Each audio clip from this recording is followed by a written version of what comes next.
అందరికీ వందనములు. దేవుని నామమున స్తోత్రములు. నేటి మన ధ్యానాంశము దేవునికిని సిరికిని దాసులుగా ఉండలేరు. దేవునికిని సిరికిని ఆ దాసులుగా ఉండలేము. మన ఆత్మీయ కుటుంబం మన సభ్యులందరికీ వందనములు. మత్తయి సువార్త 6వ అధ్యాయం 24వ వచనం చదువుకున్నామండి. ఎవడును ఇద్దరు యజమానులకు దాసులుగా ఉండనేరడు. అతడు ఒకని ద్వేషించి ఒకని ప్రేమించును, లేదా ఒకని పక్షముగా నుండి తృణీకరించును. మీరు దేవునికి సిరికిని దాసులుగా ఉండనేరరు. దేవునికి ఎవడును ఇద్దరు యజమానులకి దాసులుగా ఉండనేరరు. ఇద్దరు యజమానులంటే ఒకటి దేవుడు, రెండు సిరి. దేవునికి సిరికి ఇద్దరికి యజమానులుగా ఉండటం అనేది అసాధ్యం అండి, సాధ్యం కాదు. దేవునికి సిరికి రెండిటికి అసాధ్యమైన రెండిటికి మనం దాసులుగా ఉండలేము. యజమానుడు అంటే మాస్టర్, యజమానుడు అంటే అధికారి, అతను నాయకుడు చెప్పిన మాట వినాలి. ఇద్దరు నాయకులకి ఒక దాసుడు ఉంటే ఒకరిని తృణీకరిస్తాడు, ఒకరిని ప్రేమిస్తాడు. కాబట్టి ఒకరిని ద్వేషిస్తాడు, ఒకరిని ప్రేమిస్తాడు, ఒకరిని పక్షంగా ఉంటాడు, ఒకరిని తృణీకరిస్తాడు. ఇలా జరుగుతుంది. కాబట్టి ఇద్దరు యజమానులు ఎవరికి కూడా ఉండకూడదండి. కాబట్టి ఇక్కడ దేవునికి సిరికి ఒకటి దేవుడు మన యజమానిగా ఉండటమా నిర్ణయించుకోవాలి, లేదా సిరి మన యజమానిగా ఉండటమా నిర్ణయించుకోవాలి. సిరిని యజమానిగా చేసుకున్న వాళ్ళు కొంతమంది చూద్దాం బైబిల్లో. లోక స్నేహము దేవునితో వైరం అని మీరు ఎరుగరా. లోకంతో స్నేహం చేసి దేవునితో వైరం అని మనకు తెలుసు కదా. కాబట్టి ఎవడు లోకంలో స్నేహం చేయనో వాడు దేవునికి శత్రువగును. ఎవడు లోకంతో స్నేహం చేస్తాడో వాడు దేవునికి శత్రువు అవుతాడు. ఈ లోకంలో ఉన్నవైనను ప్రేమింపకుడి. ఎవడైనను లోకమును ప్రేమించిన ఎడల తండ్రిని ప్రేమను వానిలో ఉండదు. లోకాన్ని ఎవరైతే ప్రేమిస్తారో వాళ్ళలో ఏముండదు, తండ్రి ప్రేమ ఉండదు. అనగా లోకం ఉన్నదంతయు అనగా లోకంలో ఏముంది అనగా శరీరాశయు, నేత్రాశయు, జీవోపడంబమును తండ్రి వలన పుట్టినవి కావు. ఇవి లోక సంబంధమైనవి. నేత్రాశ, జీవోపడంబము, శరీరాశ ఇవన్నీ దేవుని వలన పుట్టినవి కావు. ఇవన్నీ లోకంలో నుంచి పుట్టినవి. కాబట్టి తండ్రిని ప్రేమించిన వాడు ఇవన్నిటిని ద్వేషిస్తాడు.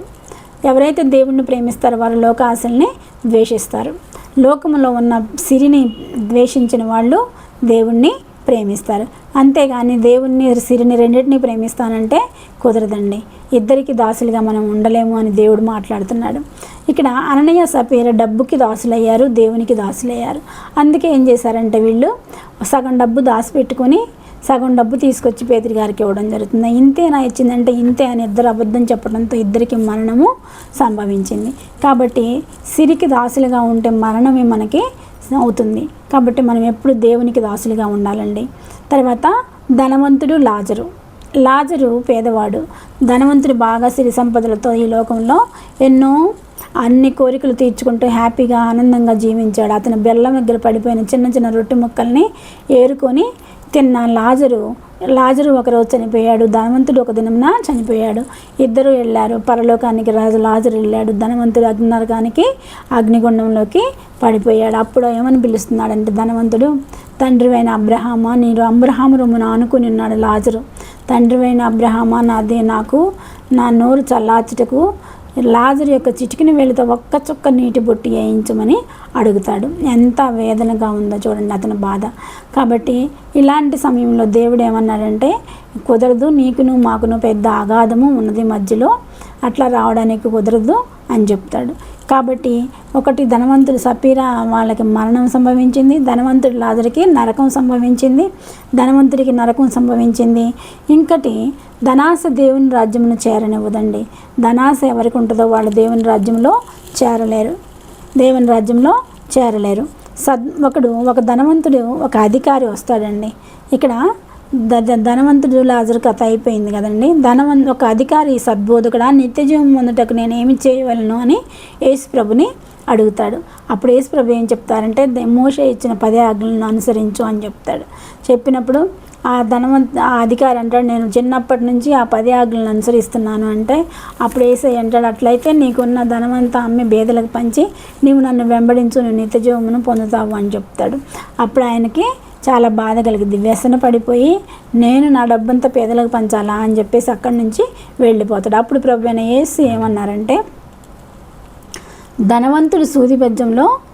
ధనవంతుడు పరలోక రాజ్యంలో చేరుట కంటే సూది బెజ్జంలో ఉంటే సులువుగా చేరును అని చెప్పి అన్నాడు. సూది బెజ్జంలో ఉంటే సులువుగా దూరిద్దంట. ధనవంతుడు పరలోక రాజ్యం చేరటం చాలా కష్టమని యేసయ్య చెప్పాడు. కాబట్టి మనము ధనమునకును దేవునికిని ఇద్దరికి సిరిగా దాసులుగా ఉండటము మంచిది కాదండి.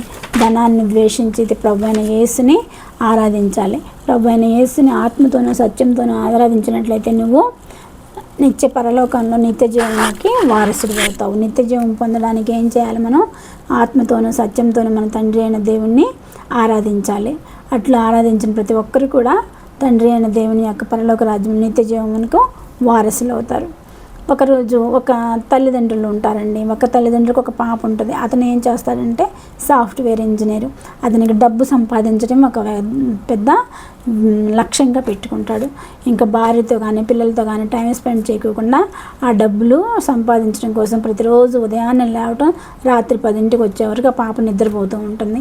ఆ పాపకు తండ్రితో ఆడుకోవాలని, తండ్రితో మాట్లాడాలని కోరిక ఉంటుంది. అడుగుతుంది పాప, డాడీ నేను నీతో మాట్లాడాలి, నీతో ఆడుకోవాలంటే, అమ్మ నాకు టైం లేదు, నేను ఆఫీస్కి వెళ్ళాలి, మమ్మీతో ఆడుకో అని చెప్పేసి వెళ్ళిపోతూ ఉంటాడు. ఒకరోజు అడుగుతుంది, ఎందుకు నువ్వు నన్ను వదిలేసి వెళ్ళిపోతున్నావు అంటే, నీతో ఆడుకుంటే నేను ఇంత డబ్బు వచ్చింది, మనకి ఆ డబ్బంతా రాగిపోయిద్దమ్మా, అందుకని మమ్మీతో ఆడుకో అని చెప్తాడు.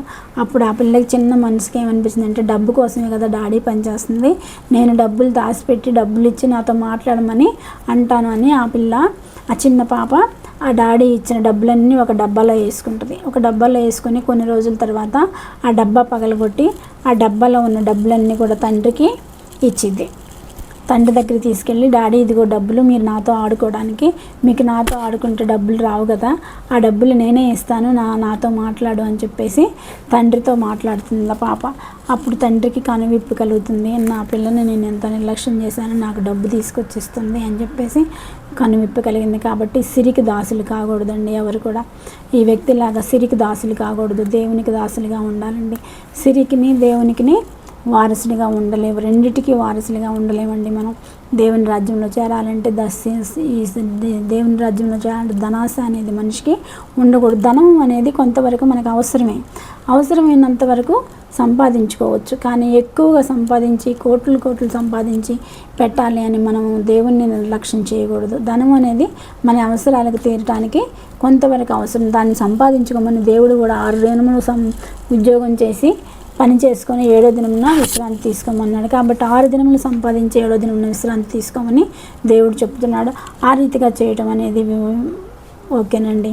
కానీ ధనాశ మీద పడి ఆదివారం సన్నిధికి వెళ్లకుండా ఉండటం అనేది దేవుని చిత్తము కాదు. ఈ చిన్న వాక్యం దేవుడు దీవించను గాక. చిన్న ప్రార్థన చేసుకుందామండి.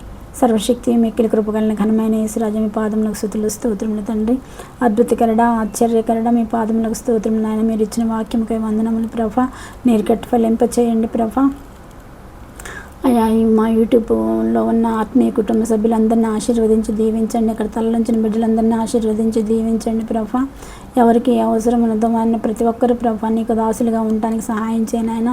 సిరికి దాసులుగా ఉండకుండా మా బిడ్డలందరినీ ప్రభా మీ యొక్క దాసులుగా చేసుకోమని, దేవుని రాజ్యానికి వారసులను చేయమని మా ప్రభును ప్రియకుమారుడని యేసుక్రీస్తు నామమున అడుగుచున్నాను తండ్రి.